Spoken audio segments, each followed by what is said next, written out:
السلام علیکم لسنر، شروع کرتے ہیں آج کی سٹوریز۔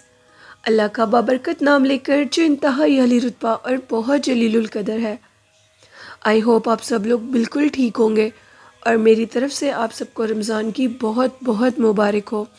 اللہ پاک یہ رمضان ہم لوگوں کے لیے رحمت اور خوشیوں بھرا کرے۔ آپ کے ساتھ اتنے دن سٹوری شیئر نہیں کر سکی کیونکہ میری طبیعت بہت زیادہ خراب تھی، گلا خراب تھا۔ آج بھی کچھ بہتر ہوئی ہوں تو میں نے سوچا میں اپنے لسنرز کے ساتھ ضرور آج ایک سٹوری شیئر کروں گی جو کہ انتہائی خوفناک اور دل دہلا دینے والی ہے۔ آج کی سٹوری کا جو تھم نیل ہے جس کے اوپر یہ لکھا ہے کہ ایک جادوگر اور قیدی جن۔ یہ کہانی حقیقت پر مبنی ایک خوفناک قصہ ہے۔ دیکھنے والے نے یہ کہانی اپنی آنکھوں دیکھا حال آپ لوگوں کے ساتھ شیئر کیا ہے۔ یہ سٹوری اشرف بیگ نے شیئر کی ہے سرگودا سے۔ اشرف کہتے ہیں کہ ہم لوگ 6 سے 7 دوستوں کا گروپ تھے اور ہم لوگ جیسے ہی کالج سے فارغ ہوتے تھے گرمیوں کے موسم میں تو نہر پر نہانے کے لیے چلے جایا کرتے تھے۔ یہ ہماری 3-4 سال سے ڈیلی روٹین تھی۔ جب سے ہم نے 10th کلاس کے پیپر دیے تھے تب سے یہ ایسی روٹین تھی۔ ہم 5 سے 6 جو دوست تھے وہ سارے مل کر ایک ہی ساتھ نہر میں چھلانگ لگایا کرتے تھے اور گھنٹوں نہاتے رہتے تھے۔ جیسے ہی عصر کی اذانیں ہوتی تھی تو ہم لوگ اپنے گھروں کو چلے جایا کرتے تھے۔ گرمی بہت شدید ہوتی تھی، ان دنوں میں اے سی کا تو رواج ہوتا نہیں تھا، یا ایئر کولر ہوتے تھے یا پھر نہر پر نہانا ہوتا تھا دوپہر کے ٹائم۔ یہ کہانی آج سے 20-30 سال پرانی ہے۔ میرا ایک دوست جس کی یہ کہانی ہے، رفیق اللہ اس کا نام تھا، اب وہ اس دنیا میں نہیں ہے اور اس دنیا میں نہ رہنا بھی اس کی اپنی ہی ایک وجہ تھی۔ ایک دن ہم لوگ کالج سے فری ہوئے اور جلدی سے نہر کے اوپر اکٹھے ہو گئے۔ اس دن سرگودا میں بہت زیادہ گرمی تھی۔ گرمی کی وجہ سے ہم لوگ جلدی سے اکٹھے ہوئے اور نہر پر ایک ساتھ ہی چھلانگ لگا دی۔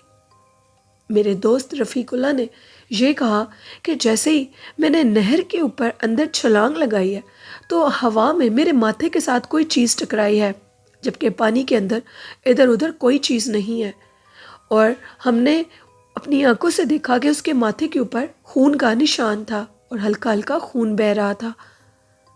جہاں اس نے چھلانگ لگائی اس مقام پر بھی کوئی پتھر نہیں تھا۔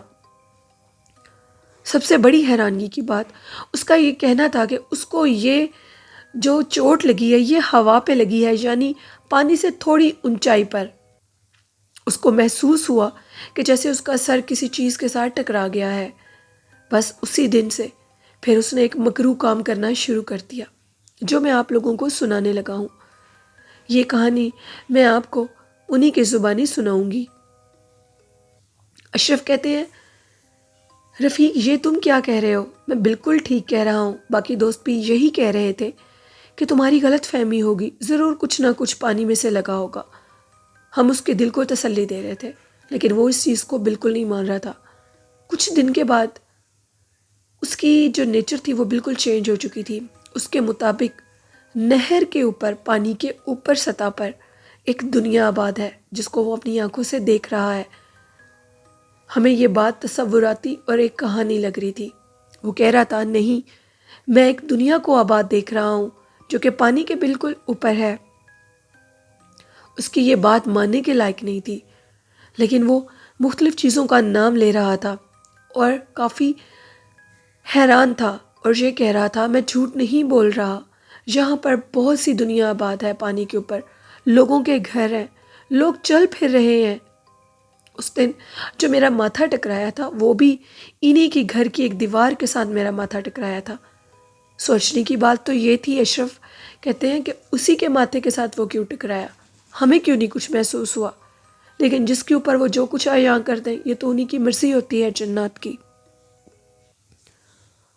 اشرف نے بتایا، اس کے بعد ہمارا دوست ہم سے ملنا جلنا بالکل کم ہو گیا۔ ہم اس کے گھر جاتے تھے تو اس کے گھر والے یہ کہہ دیتے تھے کہ وہ گھر پہ نہیں ہے، یا وہ سو رہا ہے یا اس کی طبیعت خراب ہے۔ کبھی مہینوں میں ایک دفعہ ملتا تھا۔ نہر پہ آنا چھوڑ گیا تھا۔ ایک دن شام کو ہم سارے دوست اکٹھے ہوئے اور اس کے گھر گئے۔ ٹائم ہوگا مغرب کے بعد کا، عشاء کی اذانیں تھوڑی دیر میں ہو جانی تھی۔ ہم نے کہا کہ رفیق اللہ کدھر ہے؟ انہوں نے کہا کہ رفیق کسی کام کے سلسلے میں باہر گیا ہوا ہے اور ہمیں یہ کہہ کر گیا ہے کہ میں اپنے دوستوں کے ساتھ جا رہا ہوں۔ ہم لوگوں نے کہا وہ ہمارے ساتھ نہیں گیا، تو پھر وہ کدھر گیا ہے؟ گھر والے بہت پریشان ہو گئے۔ اس کی امی نجمہ بہت زیادہ پریشان تھی اور یہ کہہ رہی تھی کہ بیٹا اس کو ڈھونڈو، کافی دیر سے وہ گھر سے غائب ہے، اس کو تو 2-3 گھنٹے ہو چکے ہیں۔ ہم نے اپنے بیٹھنے والے سارے مقام چھان مارے، کالج کی کینٹین، یعنی کہ کالج جو ہم لوگوں کا گورنمنٹ کالج تھا، اس کا چوکیدار ہمارا دوست تھا اور کینٹین والا بھی ہمارا دوست تھا۔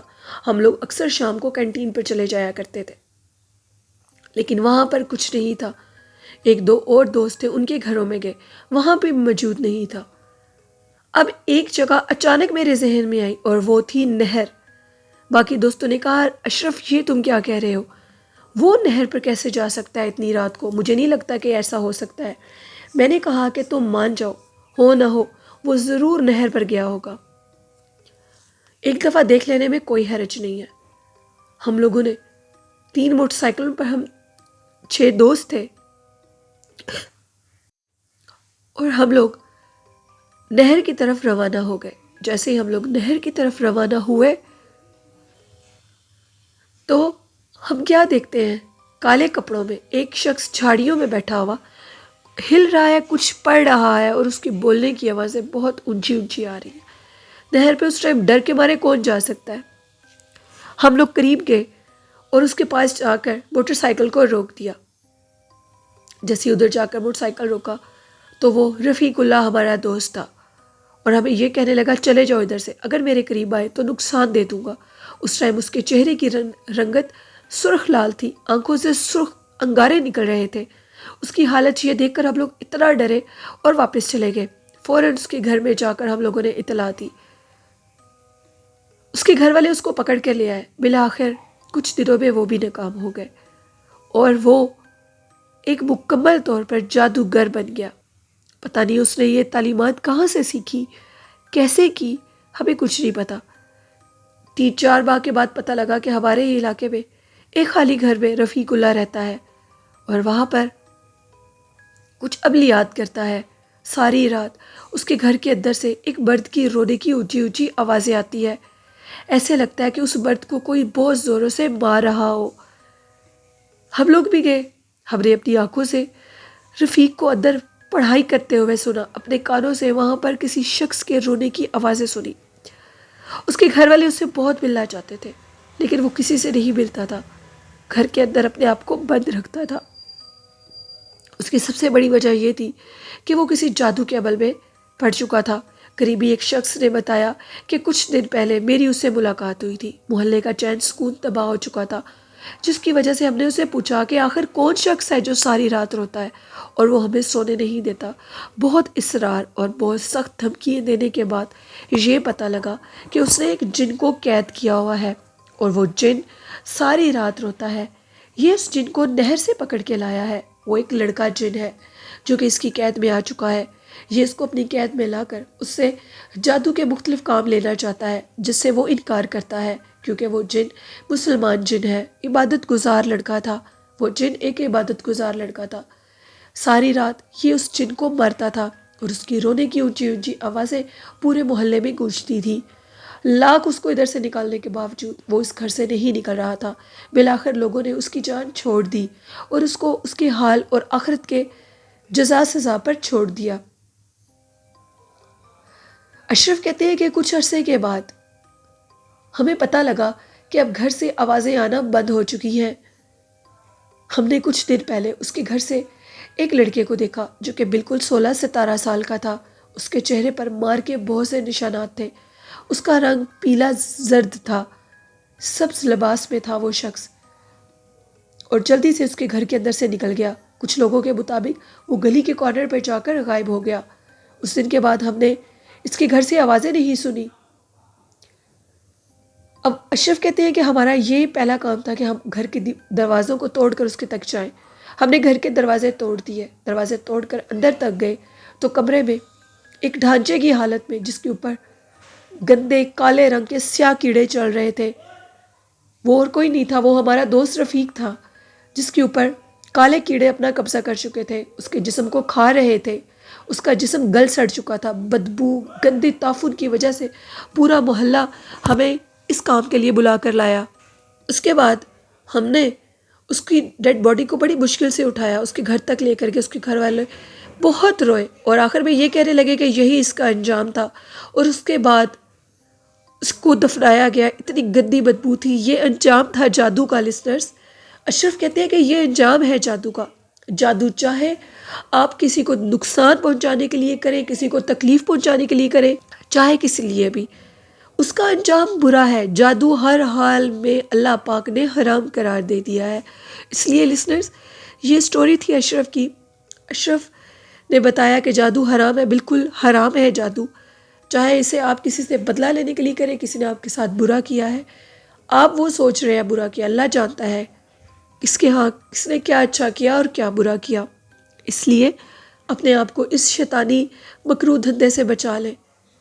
آپ جس کو سزا دے رہے ہیں اللہ اس کو تو معاف کر دے گا، لیکن اللہ آپ کو کبھی معاف نہیں کرے گا۔ آپ کی قبر میں ہمیشہ آگ بھڑکتی رہے گی۔ آنکھوں دیکھا دو لوگوں کا حال میں نے بھی اپنی آنکھوں سے دیکھا تھا، اور وہ کالے علم کے تعویذ کرتے تھے، جن میں ایک مسلم تھا اور ایک کرسچن تھا۔ وہ کالا جادو کرتے تھے، اور لوگوں کے مطابق جب ان کو مار دیا، جب وہ فوت ہو گئے یعنی اس دنیا سے رخصت ہو گئے، تو ان کی قبر میں آگ لگی ہوئی تھی۔ رات کے ٹائم باقاعدہ طور پر اس کی قبر میں آگ کی آواز آتی تھی جو دیکھی نہیں جاتی تھی، اور اس کی چیخو پکار کی آوازیں آتی۔ قبرستان میں دیکھنے والے لوگ یہ کہتے تھے کہ ان کی قبر سے چیخنے کی آوازیں آتی تھی، اور یہ ہم نے خود سنا تھا۔ ہمارے کچھ ریلیٹیو بھی ان کو دیکھ کر آئے تھے، ان کی قبر سرخ لال ہوئی ہوتی تھی۔ تو کالے جادو کا انجام بہت برا ہوتا ہے لسنرز، اس کا فیصلہ اللہ اور اللہ کے رسول صلی اللہ علیہ وسلم کرتے ہیں۔ تو اللہ پاک ہم سب کو ایسی شیطانی وسوسے، ایسی شیطانی حرکتوں سے بچا کر رکھے، آمین، اور اللہ سب کو نیکی کی ہدایت دے۔ یہ تھی آج کی ایک سٹوری لسنرز۔ انشاءاللہ جیسے طبیعت ٹھیک ہوتی ہے نیکسٹ سٹوری آپ کے ساتھ شیئر کروں گی، اور میرے اس چینل نیلم وائس آفیشیل کو سپورٹ کریں، یعنی چینل کو سبسکرائب کریں اور لائک کریں، اور چینل کو شیئر کریں۔ والدین جیسی خوبصورت نعمت کی قدر کریں۔ نماز، درود شریف اور قرآن پاک کی تلاوت کو اپنی زندگی کا حصہ بنا لیں تو کامیابیاں ضرور آپ کے قدم چومے گی۔ اور یہ رمضان شریف ہے، جو بھی دعا مانگیں گے قبول ہوگی۔ عبادت کا مہینہ ہے، کوئی بھی پل عبادت کا خالی مت جانے دیجیے گا۔ اسی کے ساتھ اپنی ہوسٹ نیلم یاسین کو اجازت دیجیے، دعاؤں میں یاد رکھیے گا۔ اللہ حافظ، اللہ نگہبان۔